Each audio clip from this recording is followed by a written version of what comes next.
Most people think choosing investments for retirement is about getting the highest return.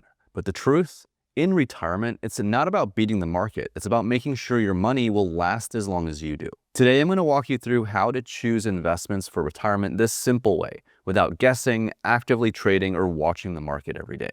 I'm Daniel. I'm a certified financial planner and owner of a fee-only financial planning firm. And over the years, I've helped hundreds of people align their investments with their retirement goals so they're prepared no matter what the market does. In this video, we'll cover why your investments need to change as you approach retirement, how much risk you actually need to take in the role of stocks, bonds, and cash, and how to match investments to your spending needs and when it pays to get professional help. Let's get into it. A common misconception I hear all the time is this: the best investment is whatever has the highest returns. When you're an accumulator, investing is very much about maximizing long-term returns and riding out the bumps in the market. As a retiree who built their portfolio through significant stock market growth over the last 2 to 3 decades, it's understandable to think if that did well for me then, it'll do well for me now. But investing in retirement isn't about building wealth. It's about preserving wealth. It's about building reliable income and protecting what you already have so you don't get wiped out when the occasional bear market rears its ugly head. It's a mindset shift that many people really struggle to wrap their heads around until it's too late and they're suddenly worried whether they have to go back to work. There are a lot of metaphors that I will use to explain this mindset shift. Offense versus defense, winning the battle versus winning the war. But my favorite metaphor is the mountain climbing analogy. Climbing up a mountain requires a different mindset and strategy than climbing down a mountain. Think about climbing up a mountain as your working years. Your focus is on growth, getting higher and higher. When a downturn hits, it's like stumbling on the trail. You can dust yourself off and just keep going because you still have a lot of time to recover. Reaching the summit of the mountain is your retirement date. The view is incredible, but it's also a little scary looking down. You've worked really hard to get there and you want to make sure you can get down safely. Descending the mountain is retirement itself. And true story, climbing down a mountain is more dangerous than climbing up. You have limited resources, you're less focused and more fatigued. The risk of slipping down the mountain is a lot riskier. In investing terms, this is called sequence of returns risk. Imagine 2 retirees, both with $1 million, both averaging 6% returns over 30 years. The only difference, one experiences 3 bad years right at the start, the other gets them at the end. And remember, the average returns are identical, but the outcomes are very different. The first retiree ends up with significantly less money after 20 to 30 years.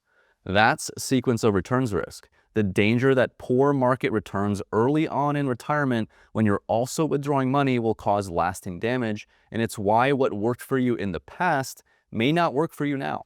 The bottom line, the best investments in retirement isn't about returns, it's about what will maximize the probability of achieving your goals. And for most retirees, this means making sure your money lasts.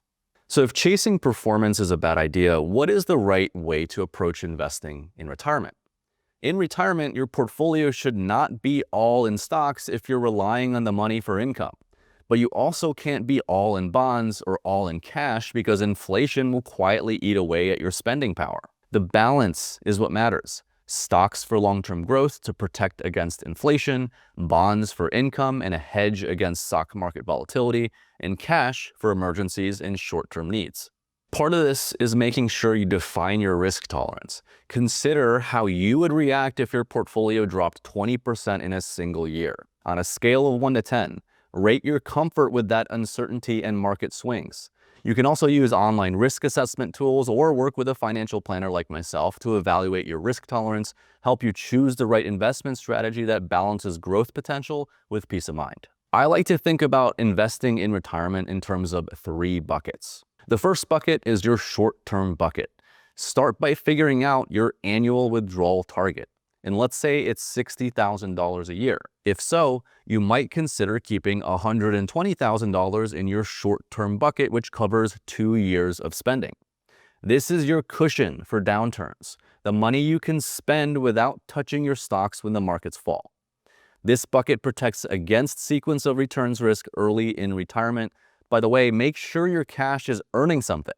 Don't just keep it in your checking account, earning nothing, or under your mattress. Today in 2025, high-yield savings accounts are paying about 4%, which is $4,800 in interest on $120,000. The second bucket is your medium-term bucket. Money you don't need now or even 2 years from now, but you will need it relatively soon. Think money for your daughter's wedding, or a big family trip you know is happening, or a new car. Invest this money in bonds, CDs, or bond alternatives that provide higher returns than a money market and potentially less liquidity, but still isn't subject to the volatility of the stock market. And the third and final bucket is your long-term bucket. This money is your portfolio that is allocated according to your time horizon and risk tolerance. We often call this your asset allocation, referring to the ratio of stocks versus bonds.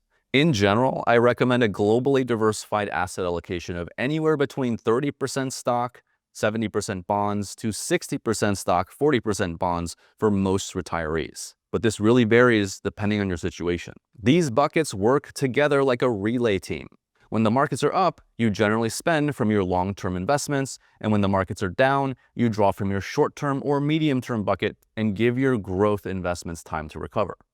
The beauty of this approach is that it is very dynamic. In a strong market year, you can replenish your short-term bucket by taking gains from your stocks, and in a weak year, you can live off your short-term and medium-term buckets, avoiding the need to sell your stocks when they're down.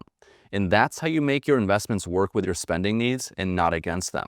Over time, you can also adjust your stock and bond mix. This is called a glide path. As you get older, you can adjust your mix as your time horizon shortens and inflation risk decreases. Here's 3 tips on how to build your retirement portfolio. Number 1, keep it simple.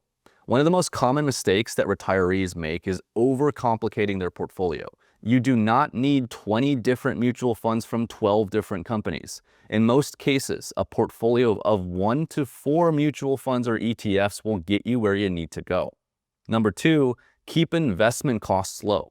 Investment fees in mutual funds and ETFs are called expense ratios. These are silent portfolio killers. Over decades, they can quietly drain hundreds of thousands of dollars from your retirement.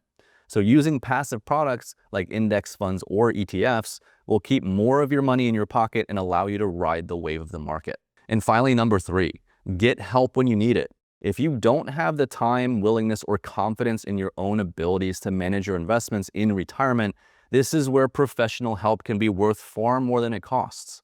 A good financial advisor can give you back your time, your peace of mind, and protect you from the biggest danger in retirement, which is making emotional decisions in response to market moves.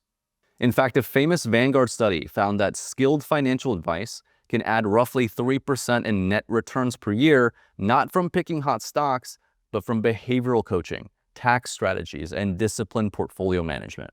Over 20 to 30 years, that extra return can be life-changing. So to wrap things up, investing in retirement isn't about chasing the highest returns. It's about preserving your wealth, generating reliable income, and protecting your portfolio from the unexpected.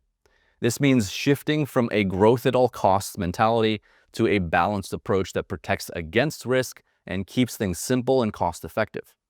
The real threat to your retirement isn't just a bad year in the market, it's how that bad year lines up when you start taking money out. Sequence of returns risk can undo decades of careful saving if you're not prepared for it. So whether you're climbing down the mountain now or still planning your descent, having a clear framework like the 3-bucket system and a strategy you can stick with makes all the difference. And finally, get professional guidance when you need it. With this approach, you can retire confidently no matter what the markets do. If you found this helpful, please like and subscribe for more retirement strategies and generating income. And if you want help building your own retirement investment plan, schedule a consultation using the link below. Thanks for watching. See you next time.